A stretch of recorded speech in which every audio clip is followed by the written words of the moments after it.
like and subscribe. Now,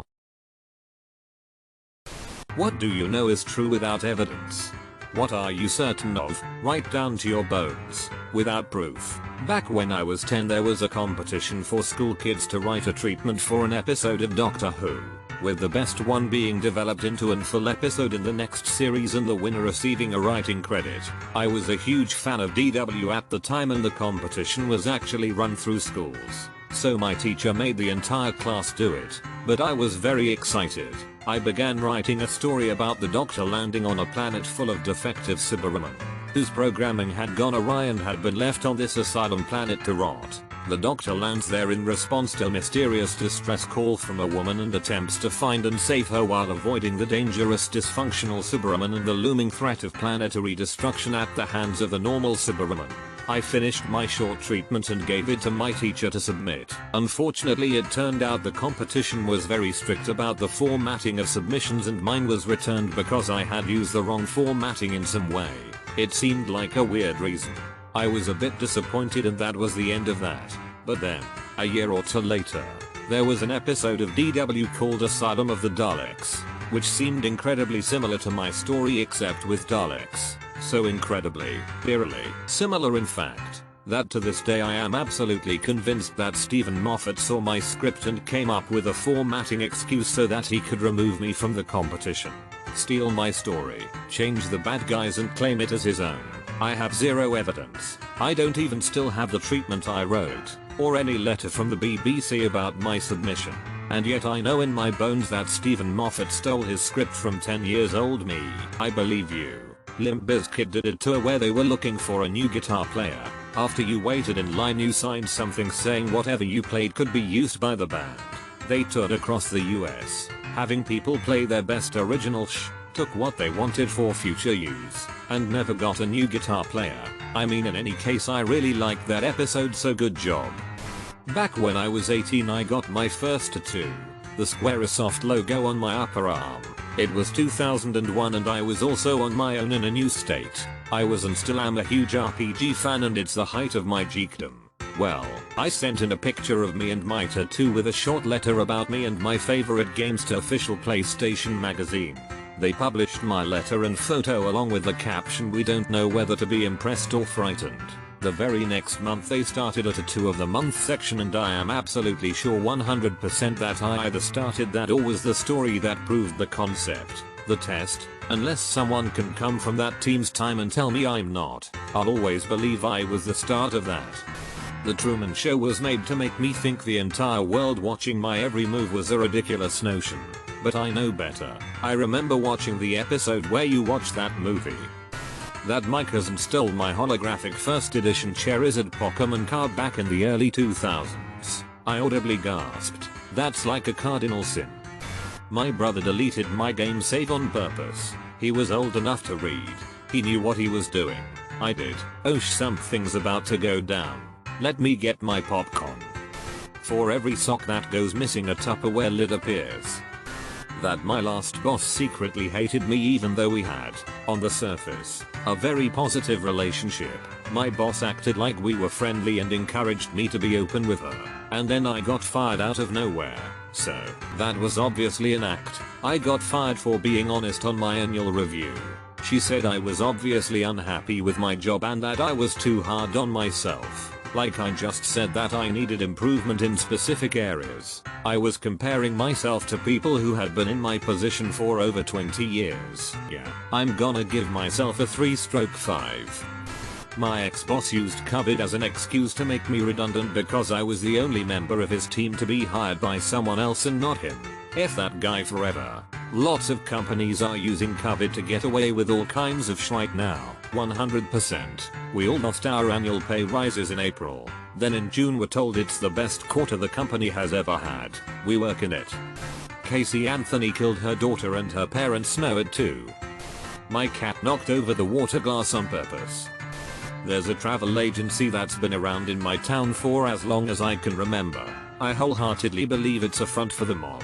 You'd better keep quiet or you'll be taking an unexpected trip. We'll send you on a nice, long vacation. I tried to use one several years ago to plan a trip to Disney.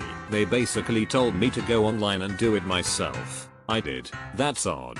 Usually money laundering businesses do actually do the things they claim to do. They just hide dirty money within the books of their legitimate activities. It's going to be pretty obvious that it's a front if they never actually sell a holiday. We're all too in over our heads. That a lot more famous actors than we realize are secretly the children of other famous actors from the previous generation. I call it the Hollywood bastard theory. A startling number of famous actors and musicians had rich or famous parents already connected in the industry. It seems the outsider making it big is more and more rare. Like how Woody Allen's son, who looks an awful lot like Frank Sinatra, and Woody Allen's daughter looks an awful lot like his wife. If I'm stuck in traffic and switched lanes because the other lane looks like it will move faster, the lane I just switched from will automatically go faster.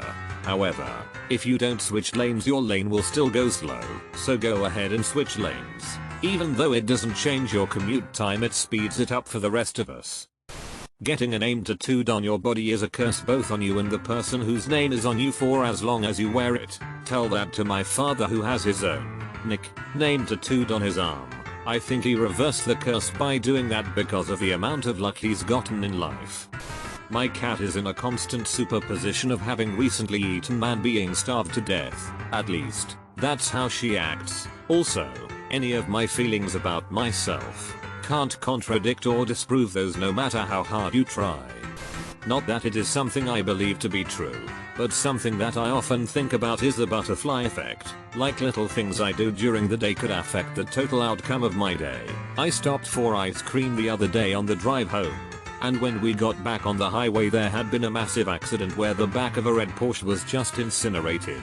Maybe we would have been hit if we hadn't gone to Dairy Queen. I watched Flight 93 go down.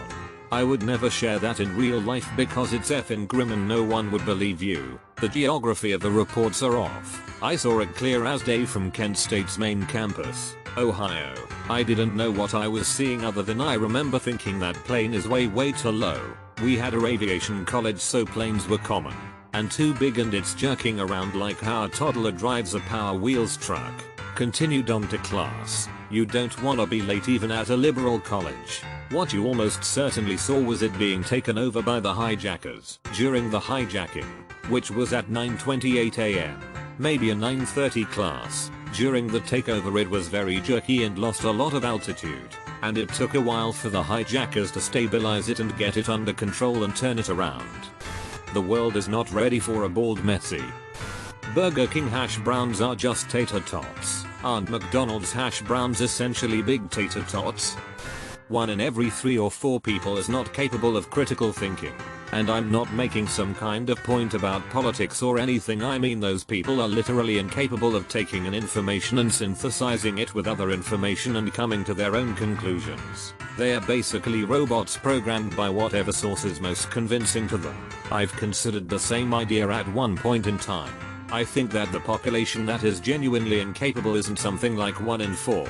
It's probably lower, but it's far more likely that a greater portion of the population inconsistently applies critical thinking.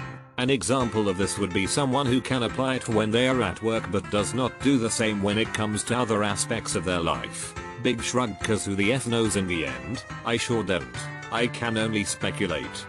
McDonald's Coke hits different than any Coke I've ever had. I saw a massive bee when I was younger, and when I tell someone they never believe me. I did too. I was a kid. I think I'm just stupid. It was dead, as big as my fist, and ants were eating it. Flat earthers are just doing it for attention. They really don't think the earth is flat. That's how it started off, sure. Most of this is just busy work. Currently sitting here taking help desk calls. Can confirm. There is no meaning to this. To help the next generation out, being born in a world with running water, power lines, fast food, and fast travel, it's hard to not appreciate humans for doing everything. Don't forget about the current humans maintaining it. I'm really effing lucky, but like in a subtle way, like if there's a 95% chance I'll get hurt doing something stupid, I'll come out unscathed. Sometimes I think there's a guardian angel watching over me, making sure I don't kill myself by being an idiot. You Grote the tree could fall into a dumpster full of dicks and come out sucking his thumb. As a nation, I can safely say without a doubt that you don't need cups to measure the water when cooking rice. You do if you work for BBC Food. Teddy Roosevelt cured his childhood asthma by sheer force of will. Don't a lot of people just kind of lose their asthma at some point? Indeed. But when TR was a kid, the method of treating childhood asthma was to basically stay inside, in bed, most of the time. TR, instead, went out into nature and got a lot of fresh air and exercise. Today, those things are part of the recommended therapy of childhood asthma and work to alleviate symptoms and increase the likelihood of growing out of it. Back then, it was considered risky and dangerous. Hence, he cured his asthma, being active and outdoors, by sheer force of will, resisting conventional wisdom of the time. My husband does not agree with me on this, but I've thought it through. I'm quietly convinced I made a best-selling mystery novelist change the way he writes because I criticized him on Reddit. The novelist in question is Chris Carter. The books are the Robert Hunter series. Yes, the guy who has built a career on looking for serial killers is named Hunter. He works for the LAPD's ultra-violent crime unit.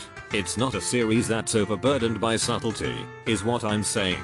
They are as schlocky a bunch of thrillers as you could ever hope to find.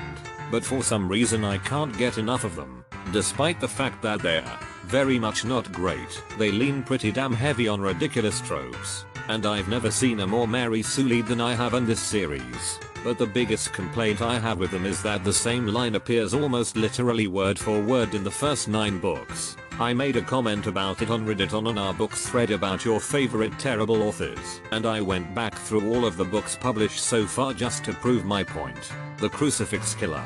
The famous line doesn't actually appear in this book as far as I could find, but Hunter does drink scotch near constantly as the defining trait of his character. Across the room a stylish glass bar looked totally out of place. It was the only piece of furniture Hunter had purchased brand new and from a trendy shop. It held several bottles of Hunter's biggest passion single malt Scotch whiskey. The bottles were arranged in a peculiar way that only he understood, and so it begins. The Executioner single malt Scotch whiskey was Hunter's biggest passion. But unlike most people, he knew how to appreciate it instead of simply getting drunk on it. Note that in this one and the next Carter doesn't even use the Scottish spelling, whiskey, rather than whiskey, despite the fact that this is literally Hunter's only character trait. The Night Stalker Hunter's biggest passion was single malt Scotch whiskey, but unlike most, he knew how to appreciate its flavor and quality instead of simply getting drunk on it. The Death Sculptor Hunter sat at the bar and ordered a double dose of 12-year-old Glendronach with 2 cubes of ice. Single malt Scotch whiskey was his biggest passion, and though he had overdone it a few times, he knew how to appreciate its flavor and quality instead of simply getting drunk on it. The Hunter's father had a passion for single malt Scotch whiskey, a passion that, frankly, Hunter had never understood. He found whiskey, any type of whiskey, way too overwhelming for his palate. I actually quite like this one. It's a prequel novella, so this one is a nice little meter throwback. It gets a pass from me. One by one, Hunter would never consider himself an expert, but he knew how to appreciate the flavor and robustness of single malts, instead of simply getting hammered on them. Though, sometimes, getting hammered works just fine. This is also the first appearance of the, but sometimes getting drunk works just fine. Am I right? Addendum. It's nice to see Carter branching out a little, but after this he never looks back. An Evil Mind single malt Scotch whiskey was Hunter's biggest passion. Unlike so many, he knew how to appreciate its palate instead of just getting drunk on it. Though sometimes getting drunk worked just fine. I am Death back in the living room, wrapped in a white towel. Hunter switched on a floor lamp and dimmed its intensity to medium. Done. He approached his drinks cabinet, which was small but held an impressive collection of single malt Scotch whiskey, which was probably his biggest passion. Though he had overdone it a few times, Hunter sure knew how to appreciate the flavor and quality of a good single malt, instead of simply getting drunk on it. The caller Hunter's biggest passion was single malt Scotch whiskey, back in his apartment, tucked in a corner of his living room. An old-fashioned drinks cabinet held a small but impressive collection of single malts that would probably satisfy the palate of most connoisseurs. Hunter would never consider himself an expert on whiskey, but, unlike so many, he at least knew how to appreciate its flavor and quality, instead of simply getting drunk on it, though sometimes getting drunk worked just fine. The caller also gets double points for helpfully informing us that women just don't get the subtle nuances of Scotch. Hunter tried not to frown at her again, but he was sincerely intrigued. Women in general weren't very fond of Scotch whiskey, which wasn't at all surprising. Whiskey was undoubtedly an acquired taste, one that at first would certainly overpower anyone's palate and knock the air out of their lungs in the process. Hunter knew that only too well. The trick was to persist, to keep trying, to keep sipping it until one day it finally made sense. Women usually weren't that patient with drinks. They either liked it at first sip or they didn't. This, by the by, is how we know that the woman in question is trustworthy. Because, reasons? Gallery of the Dead. Back in his apartment, Hunter had a small but impressive collection of Scotch that would probably satisfy the palate of most connoisseurs. He would never consider himself an expert, but unlike so many of his friends, who also claimed to enjoy single malt Scotch whiskey, he knew how to appreciate the flavors and robustness of the malts, instead of simply getting drunk on them, though sometimes getting drunk worked just fine. That post was made in January of 2019. In April, his book Hunting Evil came out, and the line was nowhere to be seen. I didn't think much of it until his new book, Written in Blood, came out a few days ago, and also didn't have the line in it. This comment is also one of the top answers if you Google his name and the book series via Reddit. Exactly what you do if you were looking to see if people on the internet were talking about your books. I also can't find any evidence of anyone else pointing this out in a review or such like. So yeah. In short, 3 months after I made that comment, he broke the habit of a decade of writing and finally decided that after 9 stories that use this as a crutch for Hunter's personality, it was too much. I know you're reading this, Chris. I know. Wonder if your boy Chris enjoys him some single malt Scotch whiskey? He doesn't. He just knows how to get drunk off it. That's amazing. I enjoyed reading that, thanks. It also really makes me want to drink a good single malt whiskey, not to get drunk on it, mind, just to appreciate the flavor and quality. But sometimes, just getting drunk works too. After he saw your post, he probably thought continuing to write that same line would be engaging in some whiskey business. That Andy Dufresne was guilty in the Shawshank Redemption. It's never actually proven that he didn't kill his wife and her lover. We just have his word and a story made up by an inmate that wanted to be liked by Andy and his friends. Also, what are the chances that his wife and lover were murdered the same night that Andy was going to kill them himself, before he changed his mind? Whoa. Just realized that the entire story is narrated by Red, and Red really doesn't know whether Andy was guilty or not. Only Andy knows. Red just believes he innocent. That alien life forms will be nothing like we have ever imagined. Y'all. The question says without evidence. Exactly. Here's what I know for sure without any evidence. Proceeds to give all the evidence. I think if someone says without evidence and your only evidence is anecdotal, then that's still in the spirit of the question. Life exists outside of Earth. I can't imagine a universe where we are the only life. It would defy all odds that we're the only living thing in an endless space of planets. Each star in the sky has the potential for life, and there are so many more we can't see. My sister ate the whole ice cream box without asking my parents. Like the box too? Maybe it was just the box. There is some Godzilla at the bottom of our oceans. Deep sea gigantism will not fail me. If it's any consolation, if giants do exist down there, they will probably stay down there. Ocean creatures tend to stay in their zone of water pressure because that's what their bodies have adapted to. Some have more range than others. Ever seen a blobfish? Ever seen what a blobfish is supposed to look like at the depth it's supposed to live at? It gets all effed up when it gets brought to the surface because of the water pressure differential. See also, giant squids. One of the only reasons we know they exist is because they die and float up here, or are very close to death and can't maintain proper buoyancy. They don't want to be up here. They prefer the crushing blackness. After playing Subnautica, this comment terrifies me. If Leviathan-like creatures do exist, I'd rather not know. That 1-2 generations down the line, Our use of technology will lead to extreme mental health issues. My brain feels deep fried from time to time, and I haven't seriously started using a smartphone before I was already an adult. I hate how much I use my phone. I sometimes daydream about going back to flip phone without the ability to access social media. I'll scroll through social media for hours every day, telling myself you need to do something better with your time. You hate this? Just put the phone down and do something else. Haha, funny meme. I am essentially a good, decent person. I may not act this out successfully. It's the fact that I keep trying to act it out relentlessly that makes it true. We judge people based on their actions, but judge ourselves based on our intentions. Deja vu comes from previous dreams. Holy sh! I thought I was the only one. I'll go through something and then think, I had a dream about this several weeks ago. I can read very useless parts of the future. It's a phenomenon called deja vu and I get it occasionally. I remember it started when I was a kid. 2 years later I go on a school trip to an art gallery and bam, there's that still image that I remember from that one dream. I get them every now and then and they happen months or years in advance. It's very strange. My most recent one is I was in an airport and a plane crashed into the top of the building and I felt extreme heat and I woke up. Definitely shitting myself for my next few flights now. That the funeral home by my house is run by some sort of criminal organization. I always see the same gangster looking guys hanging out in front of it smoking cigars and drinking beers. Does this funeral home have its own crematorium by any chance? Ozark has taught me that it can be a really convenient way to get rid of bodies. Life on other planets. Not green one-eyes aliens but even insects and things like that. Same.